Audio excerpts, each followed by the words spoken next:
afternoon, my fellow metalheads, and welcome to the 50th episode of Metal Sanctuary. Something I'm very proud to finally get to. It's been a little while since I did episode 49.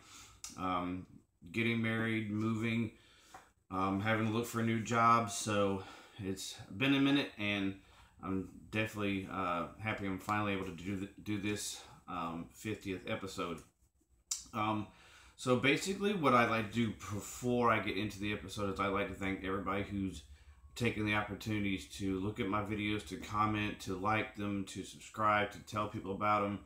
I really appreciate it. I think I started this probably in October of 2016, and to get to 50 is actually pretty special for me. So definitely looking forward to the next 50. But as for this one, so this is the second installment of what's in my vault as far as my metal collection goes, as far as things that I own that are special to me.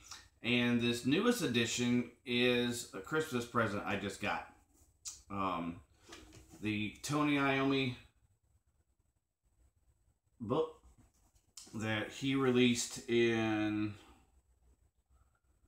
I'm not sure what year originally he released it in, but this is the re-release, the 2012 edition. I think he originally released it in 2011. So he released this version in 2012, has a couple extra chapters, the last two dealing with what he had to go through with cancer and stuff like that. The whole book is just amazing, and I thought it was great to use this as number 50 because Black Sabbath is my favorite metal band of all time. That was introduced in my second episode, which I won't give too much away because there's a lot that's in there.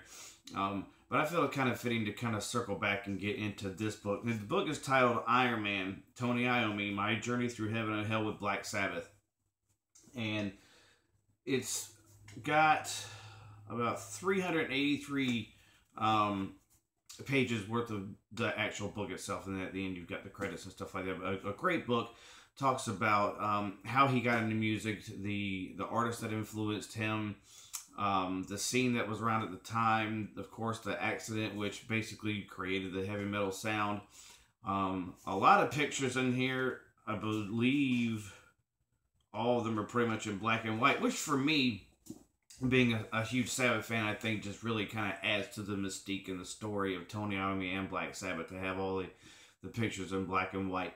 Very few band photos. I think most of these are like photos with him and his family and him growing up as a kid and stuff like that. Great, awesome book talking about each record, the time it took to record the records, what they were going through as a band when they wrote the records, what some certain songs were about, most of which we probably already knew anyway. But it's pretty cool. It goes into a lot of details about stuff like that. Goes into the years when there wasn't Ozzy or Dio fronting the band and all the difficulties they had to go through and stuff like that. Also goes into the sadness that came with the passing of Ronnie James Dio. And so you get to really just kind of appreciate the love and respect that he had for Ronnie. Just an overwhelming time, I think, just in for anybody who listens to this kind of music.